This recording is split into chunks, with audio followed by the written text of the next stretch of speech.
وہ گلاب و موتیوں سے سجی سیج پر سر جھکائے سمٹی ہوئی بیٹھی تھی، ایک نمکین سی مسکراہٹ کے ساتھ۔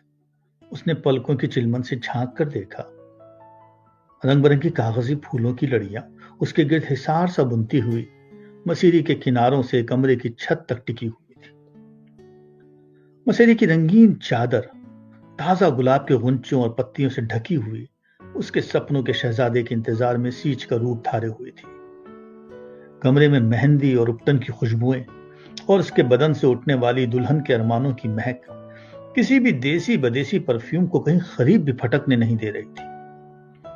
کمرے کی فضا میں ایک انتظار کسی کیفیت تھی جو دیوار پر لگی گھڑی کی سوئیوں کی آواز کے ساتھ ہم آہنگ ہو کر اس کے آنے والے حسین لمحات کو موسیقیت دے رہی تھی۔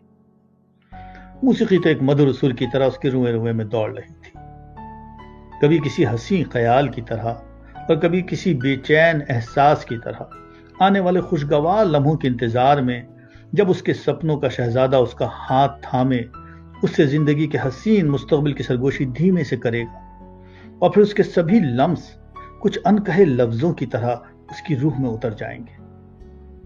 اس خیال کے آتے ہی اس نے اپنے مہندی لگے پیر کو گوٹے کناروں سے سجے غرارے میں کچھ اس طرح سے سمیٹا کہ جیسے خود سے شرما رہی۔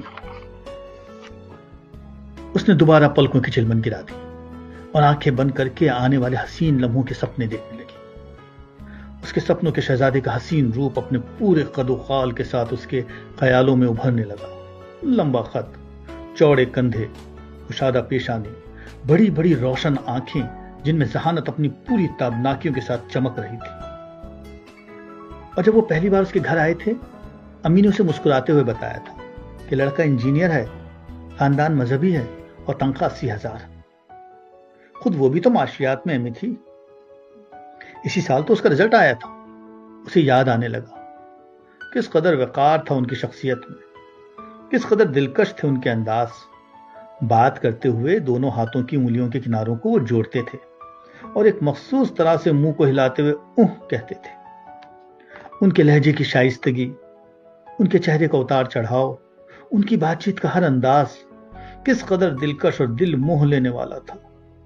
ان کے خوبصورت لبوں کی حرکت دور سے اس کے کانوں کو متبسم غنائیت تو خیر عطا نہیں کر پا رہی تھی، مگر اس کی نظروں کو مسلسل یہ احساس ضرور دے رہی تھی کہ جیسے ان کا کہا ہر لفظ عقل و دانش مندی کا وہ موتی ہے جو ایک دن اس کی گردن کا ہار اور اس کا سر کا تاج ضرور بن جائے گا۔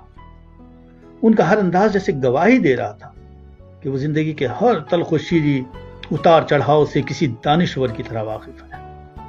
وہ نہ صرف سوسائٹی کے چاروں طرف پھیلے ہوئے تانے بانے میں سیاسی، سماجی، معاشی، مذہبی غیر ہمواریوں پر تنقیدی نظر رکھتے ہیں، بلکہ 21ویں صدی کے سائنسی دور کی تبدیلیوں پر ایک تعمیری انداز فکر بھی رکھتے ہیں۔ انہیں آنے والے دور سے وہ روشن امیدیں بھی ہیں جو مذاہب کی جامد فکر میں سائنسی طرز و فکر کی روشنی سے انسانی نفسیات کی بہتر تبدیلی کا سبب بنے گی۔ وہ مذاہب کے سماجی اور روحانی فرق کی گہرائیوں سے واقف ہیں۔ وہ آنے والے جدید دور کی تبدیلیوں کو نظریات کی اساس سے ہم آہنگ تو کریں گے، مگر شخصیتوں کی انا کا مسئلہ نہیں بننے دیں گے۔ وہ ایک مذہبی گھرانے سے ہیں اور آج کے دور کے انجینئر بھی۔ یہی تو وجہ ہے وہ روحانیت کی اعلیٰ منزلوں کو نفسیاتی سائنس سے ہم آہنگ کرتے ہوئے بہتر انسانی سماج کی تعمیر کرنا چاہیں گے۔ ان کا جمالیاتی ذوق تو ان کی ہر ایک ادا میں نمایاں ہو رہا تھا۔ ان کے انداز ان کے شاعرانہ شرف کی گواہی دے رہے تھے۔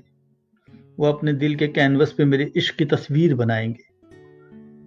کتنی ہی دیر تک وہ اپنے کمرے میں سن پیروں سے کھڑے پردے کی آڑ سے انہیں اپنی قسمت پہ رش کھاتے ہوئے تکتی رہی تھی، اور پھر بالآخر اس کی اپنے سپنوں کے شہزادے کے ساتھ شادی ہو گئی اور آج اس کی سہاگ رات تھی۔ اچانک دروازے پر آہٹ ہوئی اور اس کی سوچ کے سلسلے ایک دم ٹوٹ گئے۔ پہلے تو اس نے سوچا کہ آنکھیں کھول کر اپنے آنے والے دیوتا کا سواگت کرے، مگر شرم و حیا کی شدت پلکوں پر بھاری پڑنے لگی اور وہ چاہتے ہوئے بھی نیم باز آنکھوں سے باہر کا جائزہ لینے میں ناکام رہی۔ قدموں کی چاپ جیسے دروازے پر آ کر رک گئی تھی، مگر کچھ دیر کی صبر آزما خاموشی کے بعد ایک دلکش سی مردانہ آواز کمرے میں گونجی۔ محترمہ، آپ 2 رکعت نماز پڑھ لیجئے، کہ سنت رسول سلم ہے اور میں بھی غسل کر کے آتا ہوں کہ مباشرت سے پہلے واجب ہے. اور ہاں، انہوں نے ایک تارانہ نظر روشنی کی طرف ڈالی اور کہا، یہ روشنی گل کر دیجئے، یہ مکروہ ہے. کچھ ہی دیر میں باتھ روم سے آنے والے پانی کے گرنے کی آواز اور اس کی آنکھوں سے بہتا ہوا کاجل اسے مذاہب کے روحانی اور سماجی ملاپ سے پیدا ہونے والی سہاگرات کا مطلب سمجھانے لگے.